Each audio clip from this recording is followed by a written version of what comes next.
누가복음 7장 31절부터 35절까지가 오늘 본문의 말씀인데, 지난 주일에도 우리가 이 본문을 한번 다루었어요. 근데 오늘은 지난주와는 좀 다른 관점에서 이 본문을 다시 한번 들여다보도록 하겠습니다. 제목은 이제 지혜로운 자녀들인데, 제가 이제 몇 사람들을 이렇게 소개해 드릴 텐데, 그 사람들 중에서 누가 가장 지혜로운가 여러분들이 한번 알아맞추시면 좋겠습니다. 제가 사지선다형의 문제를 낼 겁니다. 그 중에서 누가 가장 지혜로운 사람일까 한번 맞추어 보시기 바랍니다. 보시면 첫 번째는 요한이 보낸 자들, 7장이 나오는 사람들 중에서 요한이 보낸 자들이 있고, 그 다음에 세례 요한이 있고, 세 번째는 모든 백성들이 있고, 그 다음에 네 번째는 바리새인과 율법 교사들이 나와요. 여러분들 보시기에 이 네 명의 그 사람들 중에서 누가 가장 지혜로운 사람들이라고 생각이 됩니까? 누가 가장 지혜로워요? 객관적으로 볼 때 누가 가장 지혜로워 보입니까? 제가 힌트를 드릴까요? 색깔이 다른 것이 다릅니다. 그럼 뭐죠? 바리새인과 율법 교사들. 사실 이 네 사람들이 다 전부 다 훌륭한 사람들이지만, 지금 오늘 본문에서 내용을 보면은 겉으로 보기에 가장 지혜롭고 지식이 많고 권력도 있고 대단해 보이는 사람들이 누구냐 하면은 바로 바리새인과 율법 교사들이었어요. 이 사람들은 자칭 지혜로운 사람들이고 지식에 있어서는 그 누구에게도 뒤지지 않는 대단한 사람들이 바로 바리새인들과 율법 교사들이었습니다. 그래서 31절의 말씀을 보면은 이 시대의 사람을 무엇으로 비유할까라고 예수님께서 말씀을 하셨어요. 권력도 있고 지혜도 있고 지식도 있고 대단한 사람들이니까 예수님도 아직 때가 이르지 않았는데 바로 말씀을 다 하시면은 저 사람들이 예수님을 가만두지 않지 않겠습니까? 그러니까 예수님께서 이 대단한 사람들, 자칭 지혜롭다고 생각하는 이 사람들 앞에서 예수님은 직접 말씀하지 않고 어떻게 하시냐면은 비유로 말씀하신 거예요. 예수님의 비유는 이처럼 참 지혜롭게 그 모든 것을 다 전하시면서도 하나님의 때를 기다릴 때 사용되는 예수님의 방법이 바로 비유였어요. 오늘 본문에도 말씀 보면 예수님은 비유를 통해서 말씀을 하셨습니다. 31절 말씀 보면은 비유하건대 아이들이 장터에 앉아서 피를 불어도 춤추지 않고 곡하에도 울지 않는 바로 그 모습을 말씀해 주고 있습니다. 우리가 지난번에 볼 때 장터라고 하는 곳은 많은 사람들이 모이는 그런 장소고, 그 다음에 거기에서 아이들이 있었는데 그 아이들은 어른들을 흉내내는 그런 아이들의 모습이 나왔다, 본문에 나왔다, 그렇게 말씀을 드렸지 않습니까? 그런데 오늘도 똑같은 본문인데 오늘은 조금 다른 면에서 우리가 보려고 합니다. 아이들이 장터에 있는 건 똑같아요. 그런데 그들이 피를 불어도 춤을 추지 않고 또 그들이 곡을 하여도 울지 않는, 이것도 비슷한 내용이에요. 그런데 오늘의 포인트는 뭐냐면 장터라는 겁니다. 장터라고 하는 이 헬라어는 아고라라고 하는 그런 단어를 써요. 아고라는 영어로 한다면 마켓플레이스예요. 시장터, 물건을 사고 파는 그런 곳이에요. 여러분들 시장터 하면 뭘 생각하십니까? 첫째는 많은 사람들이 모이는 곳이에요. 그리고 다양한 물건들이 있습니다. 그리고 그게 시장은 사실은 어른들의 놀이터와 같은 곳이에요. 아이들도 물론 오지만은 또 아이들도 어른을 따라와서 즐겁고 행복하게 맛있는 거 먹고 하고 싶은 일하고 막 그렇게 지나는 그런 시장을 생각하지 않습니까? 우리도 여기에 모란장이 있고 그런데 가보면은요, 장날이 되면은 주변에 차가 막혀서 다닐 수가 없어요. 사람들도 너무 많이 옵니다. 특히 김장철이 되면은 사람들이 너무너무 많이 와요. 그때 온 사람들이 다 관심을 가지고 자기의 관심을 가지고 오지 않습니까? 또 거기 가보면은 물건도 굉장히 다양해요. 바로 그러한 것이 아고라, 장터라는 겁니다. 근데 장터는 또 다른 말로 하면 난장이에요, 난장. 난장이 뭐냐 하면은 굉장히 혼란스러운 장소. 그게 바로 난장입니다. 아고라라고 하는 그 헬라의 뜻이 바로 이렇게 어지럽고 어수선한 그런 그 어른들의 놀이터, 사람들이 물건을 사고 파는 그런 광장, 이게 바로 아고라예요. 자, 그림을 한번 보시면 여러분들 물건이 한 몇 가지 정도 될 것 같아요. 너무 많아요. 그죠? 시장이라는 것이 바로 이런 곳입니다.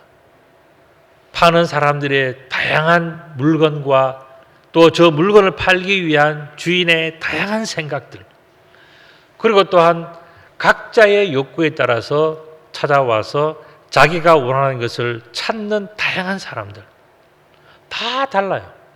비슷한 것 같지만 다 다른 생각을 가지고 있는, 그래서 그렇게 모여드는 장소가 뭐냐? 그게 바로 아고라, 광장, 시장이라는 뜻입니다. 다음 그림을 보시더라도 보시면 이게 소래포구의 그냥 그림인데 난전이라고 이야기합니다. 그 난전이 뭐냐면은 막 이것저것 펼쳐놓은 그런 상점을 이야기하는 거죠.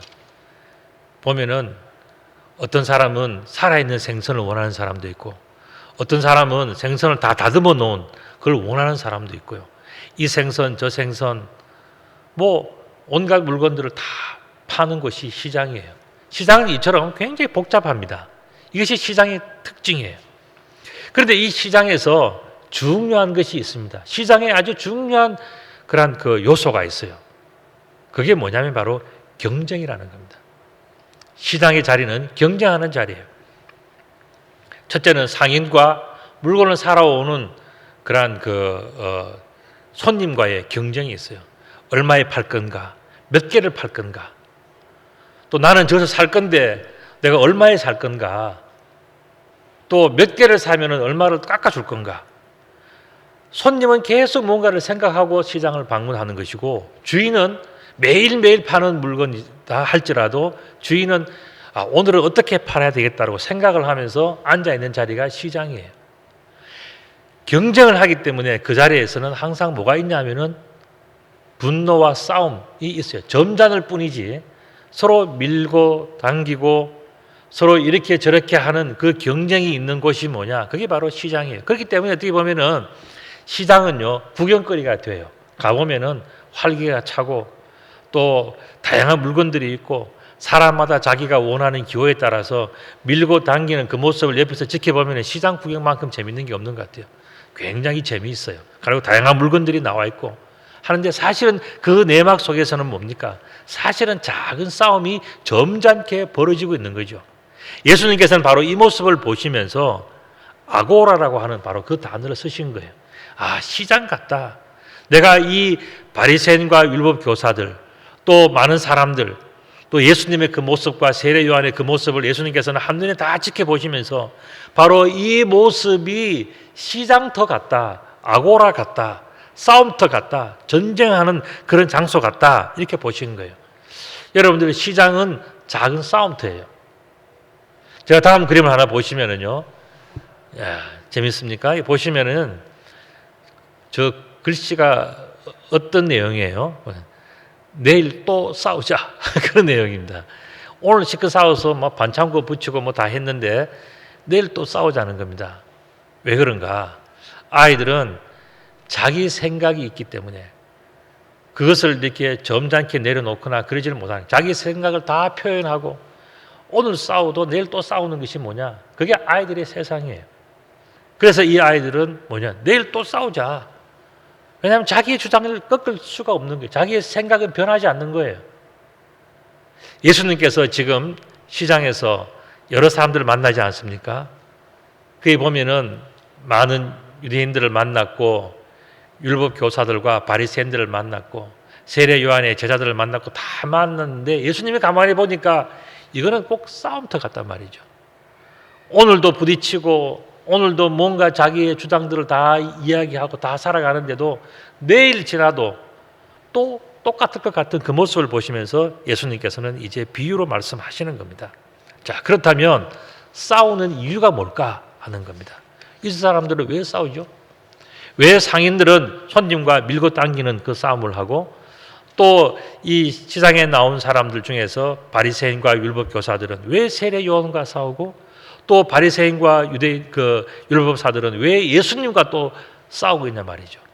왜 그런 같은 시대에 같은 장소에서 같은 음식을 먹고 살아가고 같은 공기를 마시고 살아가는 사람들이 왜 싸우냐 하는 거예요. 싸우는 이유가 뭐예요? 그것은 바로 서로 다른 생각과 주장이 있기 때문에 그런 거예요. 그들 속에 생각이 다른 거예요.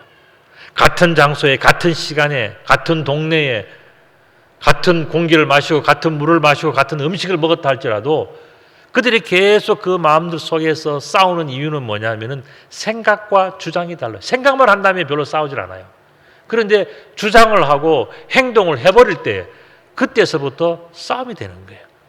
예수님이 그 모습을 보시면서 아, 이게 바로 시장터구나, 난리법석이구나, 아수라장이구나, 전쟁터구나, 그렇게 생각하시면서 예수님께서 말씀하신 비유가 바로 오늘 이 내용이에요. 그런데 이 내용을 설명을 드리기 전에 제가 그림을 하나 보여드리려고 합니다. 뭐냐 하면은 왜 고양이들과 개들은 서로 싸울까 하는 그 문제예요. 여러분 생각에는 왜 싸운다고 생각하십니까? 고양이와 개 보면은요 비슷해요. 네 발 짐승이고요. 그 다음에 크기도 뭐 조금 차이 나기도 하지만은 그래도 다 포유류잖아요. 젖을 먹고 사는, 개도 새끼 보면 젖 먹는 강아지들이 다 강아지가 젖을 먹고 크잖아요. 고양이도요 이렇게 젖을 먹고 커요. 그리고 또 같은 집에서 살고 있지 않습니까? 요즘은 집 고양이, 집 개들이 뭐 애완동물로 다 키우니까요. 그 볼 때 비슷하단 말이에요. 귀도 있고 꼬리도 있고. 그런데 저 둘은요 사이가 좋은 것 같지만서도 잘 싸워요. 왜 그럴까? 다음 그림 한번 보실까요? 개와 고양이가 만나서 점잖게 있습니다. 서로 눈빛을 맞추고 있지만은 생각이 달라요. 습성이 다릅니다. 주장이 달라요. 다음 그림도 보시면 가까이 있는 것 같고 언뜻 보면은요 뭐 친한 것 같지만은 전혀 다른 생각을 가지고 살아가는 것이 개와 고양이에요. 혹시 여러분들 이 중에서 여러분들 가정에는 혹시 이런 모습이 없습니까? 다 여러분들이 서로 남편하고 아내랑 잘 맞습니까? 살아가면서 우리는 왜 이 고양이 같을까? 왜 개 같을까? 그래서 왜 서로 맞지 않을까 생각하는 분 혹시 안 계십니까? 집에서 막 싸우면서도 우리가 왜 싸우지? 하는 그 문제를 혹시 여러분들이 생각하지 않습니까? 수십 년을 살아왔는데도 살아보니까 이게 고양이와 개 같아가지고요 무언가 맞지 않아요. 왜 그럴까? 여러분들 이게 고양이와 개가 다음 그림을 보시면 이제 차이가 많이 나는데 고양이는요 높은 데 올라가는 것을 좋아해요. 그리고 올라가서는 하루 종일 쉬는 걸 좋아해요. 많은 시간을 잡니다. 그리고 자기가 원하는 것은 반드시 하는 짐승이 뭐냐? 그게 고양이에요. 개에게 물어보지 않습니다. 그냥 자기가 하고 싶은 대로 다 해버리고 그냥 그렇게 살아야 되는 것이 뭐냐? 그게 바로 고양이의 특성이에요. 그런데 개는 어떻습니까? 자기가 하고 싶은 걸 하지 않아요. 개는 거의 눈을 뜨고 깨어 있습니다. 왜냐하면 집을 지켜야 된다는 그것이 있기 때문에. 고양이는 집을 지킨다는 생각이 별로 없어요. 뭐냐면 누군가 지켜주니까 나는 그냥 쉬면 된다. 나는 내 인생을 즐기면 된다고 생각하는 것이 고양이에요. 여러분들 중에서 혹시 고양이 같은 분이 계실 거고 또 어떤 분은 죄송합니다만 개 같은 분이 이제 계실 수가 있는데 여러분들 고양이와 개가 크게 달라요. 고양이는 항상 생각하는 것이 뭐냐면은 그냥 자기가 하고 싶은 걸 해야 되는데.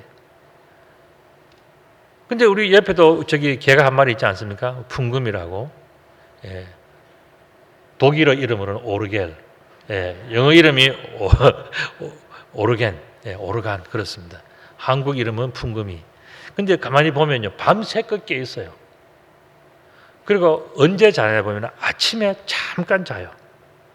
우리 어린이집 아이들이 나오기 전에 그때 가면은요. 눈을 못 뜨고 졸고 있어요.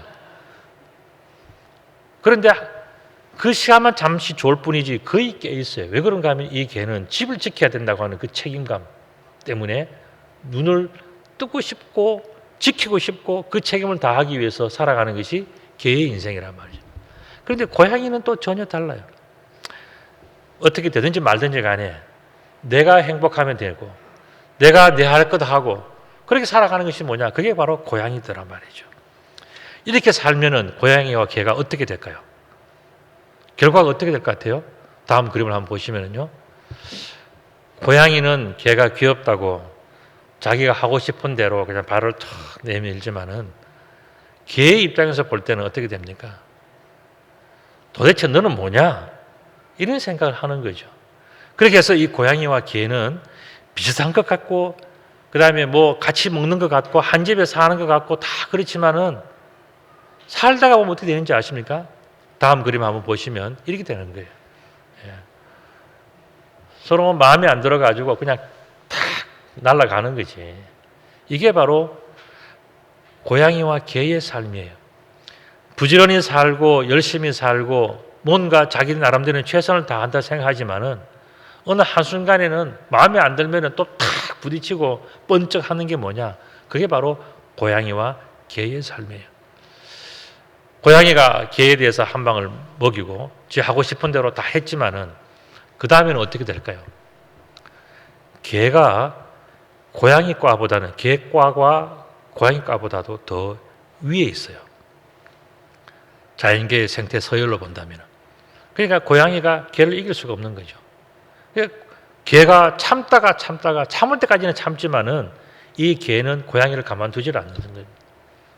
다음 그림도 보시면은 그래서 이 개는 고양이를 저렇게 만들어 놓으면 고양이는 그때 가서 또 깽 하는 거죠. 예. 이것이 바로 고양이와 개의 그런 어떤 습성이라고 볼 수가 있는 건데 제가 왜 이렇게 그림을 보여드리고 하냐면은 바로 32절에서 우리가 생각해 볼 말씀이 있기 때문에 그렇습니다. 똑같은 본문인데 비유하건대 아이들이 장터에 앉아서 서로 불러 이르되 우리가 너희를 향하여 피를 불어도 너희가 춤추지 않고 우리가 곡하여도 너희가 울지 아니한다. 이것이 바로 본문의 어떻게 보면 참 슬픈 현실이에요. 그 슬픈 현실이 뭐냐면은 너무나도 다른 우리와 너희 바로 이것 때문에 그런 거예요. 고양이와 개는 너무나도 달라요. 생긴 것 비슷한 것 같고 한 집에서 한 주인 밑에서 살고 뭐 다 하고 뭐 그런 바운더리가 같고 뭐 다 한다 그러지만은 그러나 살다가 보면은 개와 고양이는 너무 다른 거예요. 그래서 오늘 본문에서 말씀 보면은 우리와 너희라고 하는 이 큰 차이를 이야기하는 겁니다. 바로 그 차이가 어디서 나타나냐면은 너무나도 다른 바리새인과 율법교사들과 세례요한 너무너무 달라요. 그림을 한번 보시면은요. 똑같은 동네에 똑같은 시대에 살아가는 사람들이에요. 그런데 세례요한은요. 습성이 뭐냐? 낙타 트롯을 입고 그 다음에 뭐 웬만한 것은 벌써 던져버리고 먹는 것도 거친 음식을 먹고 말도 거칠게 하고 그렇게 해서 자기가 정말 뭔가 하나에 몰두해서 그 일에 다른 거 신경 쓰지 않아요. 그 일에 막 해야 되는 사람이 뭐냐? 그게 바로 세례 요한의 습성이에요. 그런데 저 율법사들과 바리새인들은 어떤 줄 아십니까? 저 사람들을 가리는 게 너무 많아요. 고양이가 물을 싫어하지 않습니까? 그처럼 나는 이것도 안 되고 저것도 하고 다 안 돼. 그러나 또 고상한 것은 다 자기가 또 해야 돼. 어렵고 힘든 일들은 책임지지 않지만은 그러나 좋은 것들은 다 자기가 또 누려야 되는 사람들이 누구냐? 저 바리새인과 율법사들이에요. 그러니까 너무너무 달라요. 달라도 너무너무 다른 사람들이 바로 저 사람들이에요. 맞지 않는 거죠. 33절에도 말씀 보면은 세례 요한이 와서 떡도 먹지 아니하며 포도주도 마시지 아니하며 너희 말이 귀신 들렸다 하더라 그랬습니다. 저 바리새인들과 율법사들이 볼 때는 세례 요한은 이렇게도 안 하고 저렇게도 안 하는데 도대체 너는 뭐냐 하면서 세례 요한은 이렇더라 이 이야기를 지금 하는 것이 바로 이거예요. 그리고 세례 요한은 정말 뭐 귀신 들린 사람이냐 할 정도로 자기들과는 다르다는 것을 표현하는 것이 바로 바리새인과 율법교사들의 그런 관점이었어요. 다음 글을 보시면 세례 요한이 나오는데 이 세례 요한이 자기들이 살아가는 삶과는 너무 다른 거. 옷도 다르고 모자도 다르고 성격도 다르고 종교적인 성향도 다르고 다 다른 거예요. 그러니까 이 세례 요한과 살아가기에는 너무나도 힘든 존재들이 뭐냐? 바리새인과 율법 교사들이었어요. 그래서 예수님은 그 모습을 보면서 야 정말 시장 바닥에서 사람들이 만나는 것처럼 어떻게 이렇게 다양한가? 어떻게 저렇게 다른가? 예수님 바로 그 점을 보셨다는 겁니다. 또 하나는 뭐냐면 달라도 너무나도 다른 또 하나의 그게 있어요. 그게 뭐냐면 바로 바리새인들과 율법교사들과 그다음에 예수님이 또 다른 거예요. 저들은 세례 요한과도 다르지만 예수님과 또 달라요. 34절의 말씀 보면은 인자는 와서 먹고 마시매 너희 말이 보라 먹기를 탐하고 포도주를 즐기는 사람이다. 이거는 바리새인들이 하는 이야기예요. 예수님에 대한 평가예요.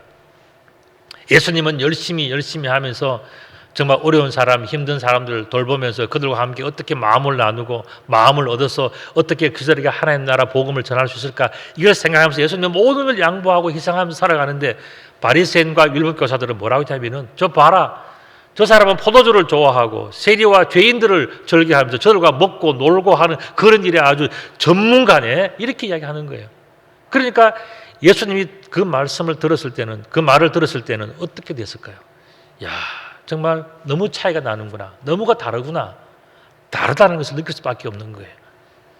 그림을 보시면은 예수님은 세리와 죄인들. 세리는요 유대인들을 등쳐먹는 사람이에요.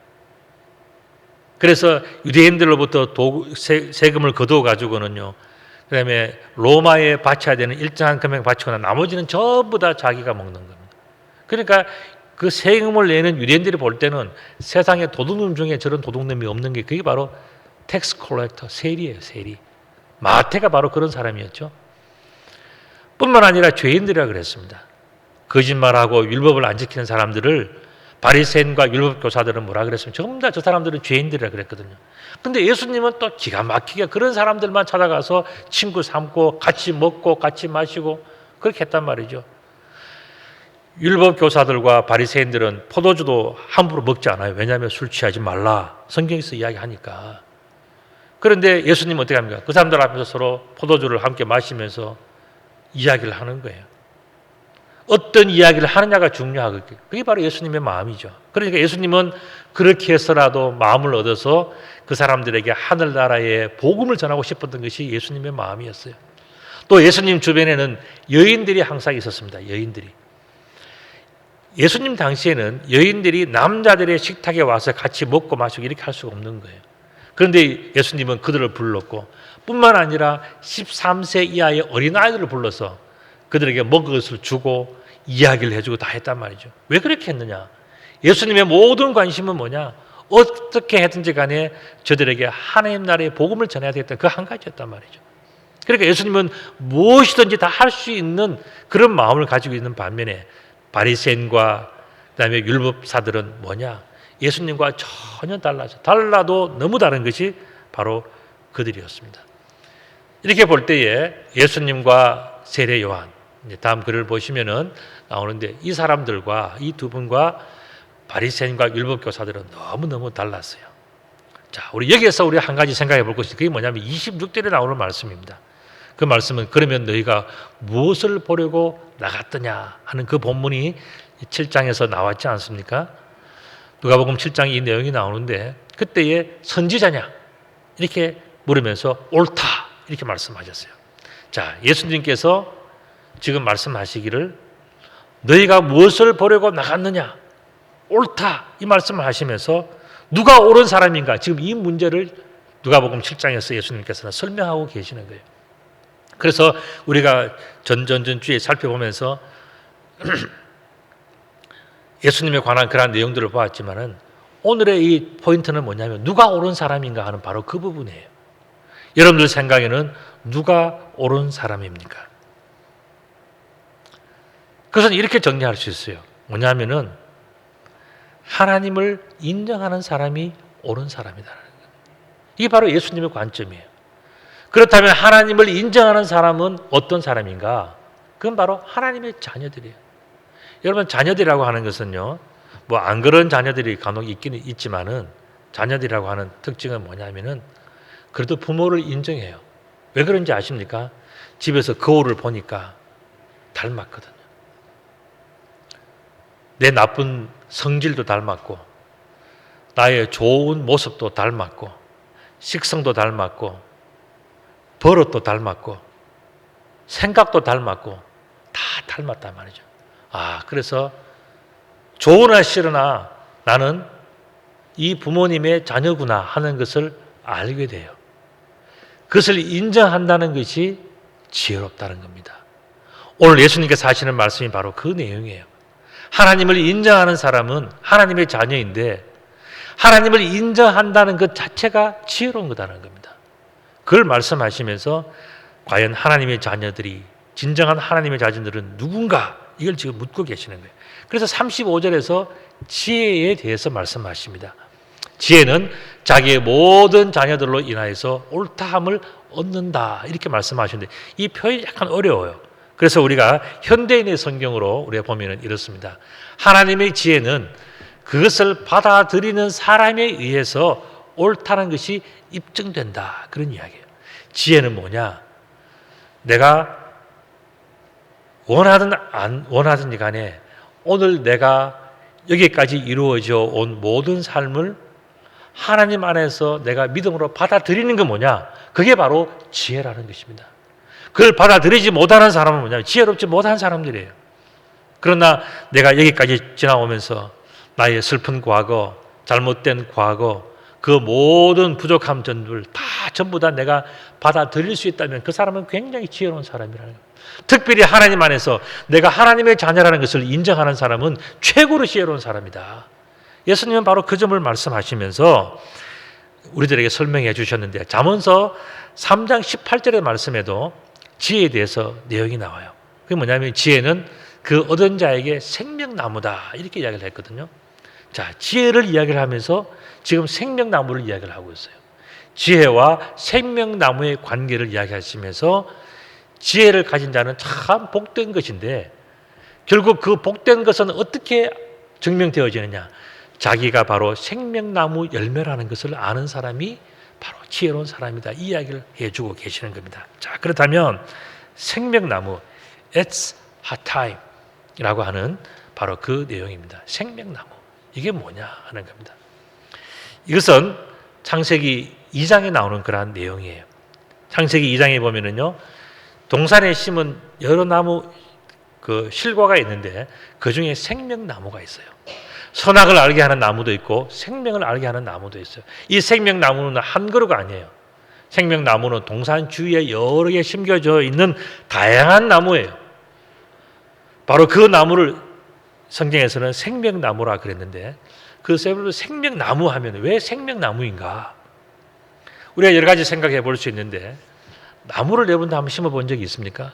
나무를 심어보면요, 우리가 성경을 좀 더 이해를 할 수가 있어요. 나무를 심을 때 그냥 아무렇게나 푹 심어도 뭐 살아나는 나무들이 있지만 그렇게 하면 잘 죽어요. 그런데 나무를 심는다 할 때는요, 나무에 바탕이 있다는 겁니다. 그게 어디냐면 바로 땅이에요. 나무는 그저 이런 조그마한 묘목이고 뭐 크든 간에 그거는 이 세상에 있는 큰 땅덩어리를 볼 때는 아주 작은 것에 불과해요. 그 작은 것이 또 나무에 더 작은 것이 뭐겠습니까? 씨앗 아니겠습니까?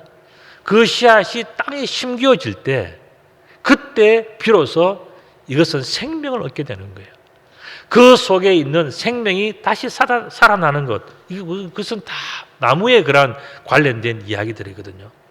여러분들 이제 겨울이 되면요, 이제 또 가을이 되면은 여러분들이 이제 단풍이 지고 낙엽이 떨어지지 않습니까? 왜 그런지 여러분들은 아시죠? 제가 가만히 보니까요, 그렇더라고요. 날씨가 추워지면요, 이게 공기만 추워지는 게 땅도 차가워져요. 땅이 차가워지면요, 그때서부터는 나무는 물을 올리지 않습니다. 그러면 나무가 꼭대기에서부터 물이 점점 줄어들지 않겠습니까? 물이 줄어들면서 물이 빠져나가면서 푸른색이 알록달록하게 물 빠진 색깔로 바뀌는 거예요. 그 다음에 1차적으로 그것이 이제 단풍이라고 하는 표현으로 이렇게 되어지지 않습니까? 그러다가 그 다음에 어떻게 되냐면은 물이 더 빠지니까 말라서 바스락바스락해요. 가벼워져요. 그러면 바람이 불면은 그것은 낙엽이 되어서 떨어지는 거예요. 왜 그렇게 되느냐? 그것은 나무를 살리기 위해서 물이 빠지는 거예요. 땅이 나무를 살리기 위해서 물을 빼는 겁니다. 그래서 나무가 그 추운 겨울을 지나갈 수 있도록 땅이 나무를 보호해 주는 거예요. 생명나무라고 하는 것이 바로 그런 원리예요. 우리가 하나님 안에서 심겨져 있고 그것이 씨앗이든지 묘목이든 큰 나무든 간에 심겨져 옮겨져 있을 때에 우리가 땅에서 우리들을 보호해 주지 않으면 그 나무는 그냥 땔감에 불과한 거예요.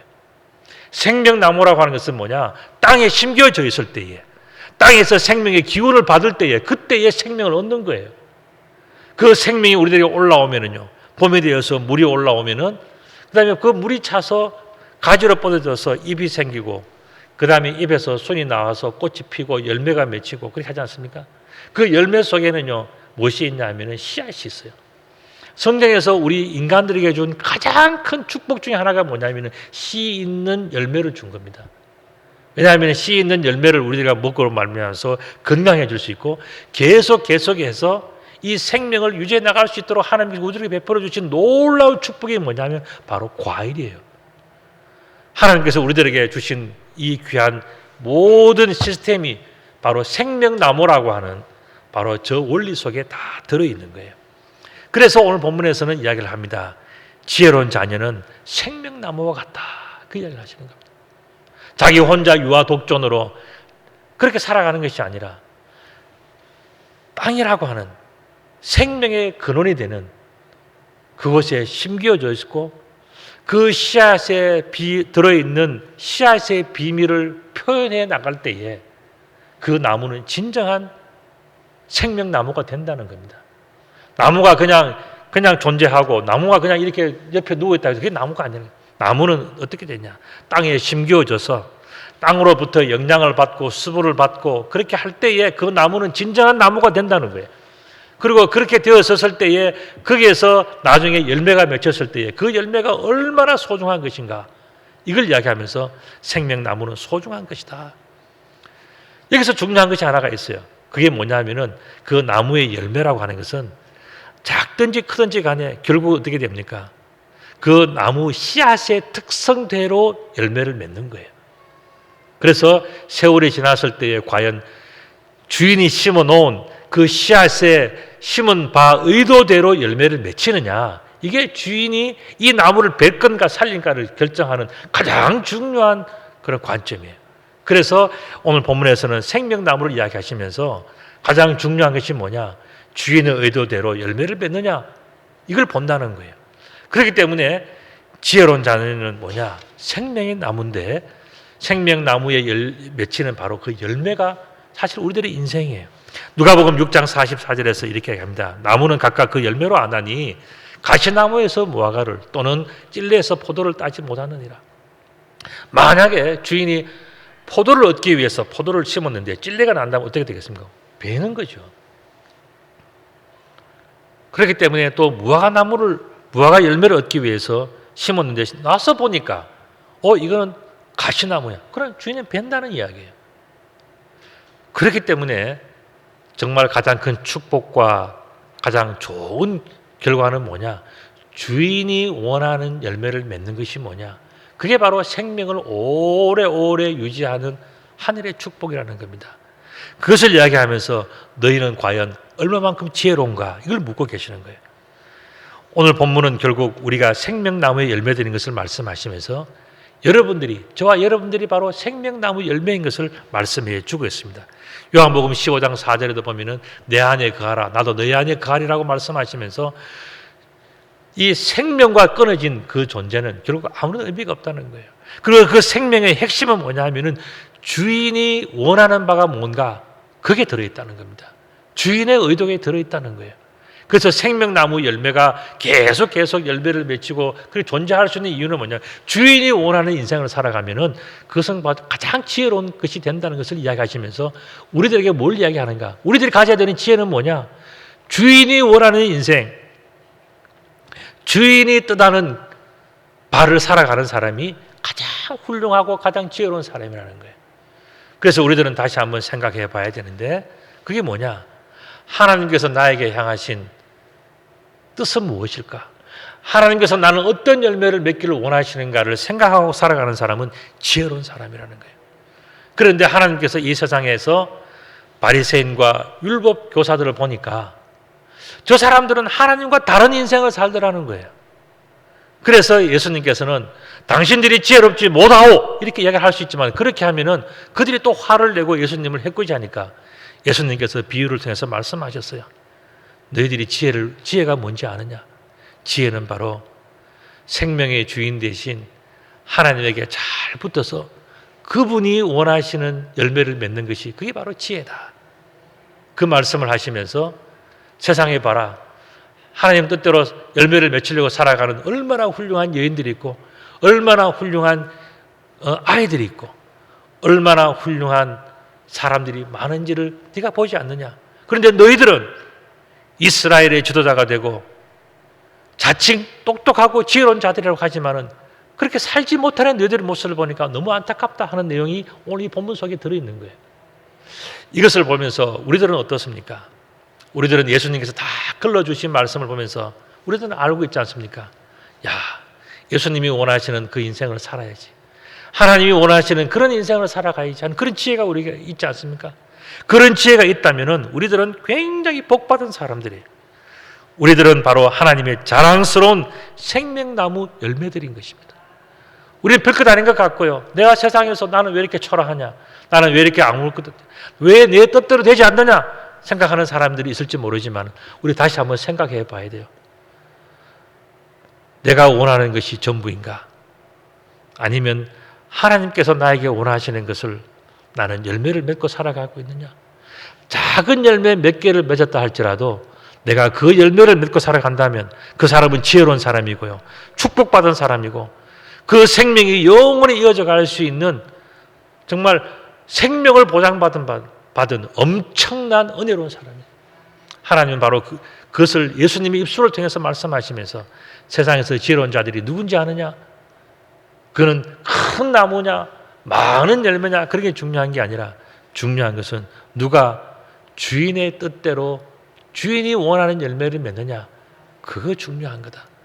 너희들이 그 지혜를 아느냐라고 묻는 것이 바로 오늘 이 본문이에요. 우리들은 예수님 때문에 그런 것을 배워서 알고 있어요.